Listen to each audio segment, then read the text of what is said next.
സംസ്ഥാനത്ത് higher secondary, vocational higher secondary പരീക്ഷകൾക്ക് തുടക്കമായി. 2017 പരീക്ഷാ കേന്ദ്രങ്ങളിലായി 8,53,000 വിദ്യാർത്ഥികൾ ഹയർ സെക്കൻഡറി പരീക്ഷ എഴുതും.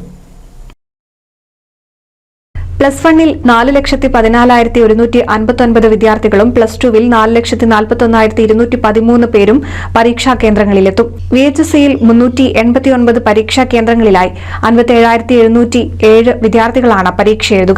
വെള്ളിയാഴ്ച ആരംഭിച്ച പരീക്ഷ ഈ മാസം 26 വരെ 9 ദിവസങ്ങളിലായാണ് നടക്കുക. കേരളത്തിന് പുറമെ ഗൾഫിലും ലക്ഷദ്വീപ്, മാഹി എന്നിവിടങ്ങളിലും പരീക്ഷാ കേന്ദ്രങ്ങൾ സജ്ജീകരിച്ചിട്ടുണ്ട്. തിങ്കളാഴ്ചയാണ് SSLC പരീക്ഷ ആരംഭിക്കുന്നത്. ഇത്തവണ 4,27,223 പേരാണ് 10ാം ക്ലാസ് പരീക്ഷ എഴുതുന്നത്.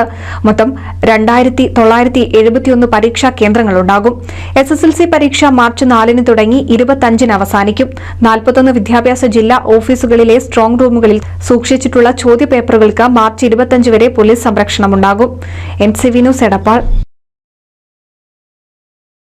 കുന്നംകുളം കക്കാട് ശ്രീ മഹാഗണപതി ക്ഷേത്രത്തിൽ ദ്രവ്യകലശവും ഉത്സവവും മാർച്ച് 14 മുതൽ 24 കൂടി. ദ്രവ്യകലശം മാർച്ച് 14 മുതൽ 17 വരെ. കൊടിയേറ്റം മാർച്ച് 17 രാത്രി 7:30. ഉത്സവ ബലി മാർച്ച് 22. പള്ളിവേട്ട 23-ന്. ആറാട്ട് മാർച്ച് 24 ഞായറാഴ്ച. ക്ഷേത്രോത്സവ കലാപരിപാടികളുടെ ഭാഗമായി മാർച്ച് 22 വെള്ളിയാഴ്ച രാത്രി 7 മണിക്ക് പ്രശസ്ത സിനിമാ താരം ലക്ഷ്മി ഗോപാലസ്വാമി അവതരിപ്പിക്കുന്ന നൃത്തം ആഘോഷം ഉണ്ടായിരിക്കും. ഏവരെയും ക്ഷേത്രസന്നിധിയിലേക്ക് സാദരം ക്ഷണിക്കുന്നു.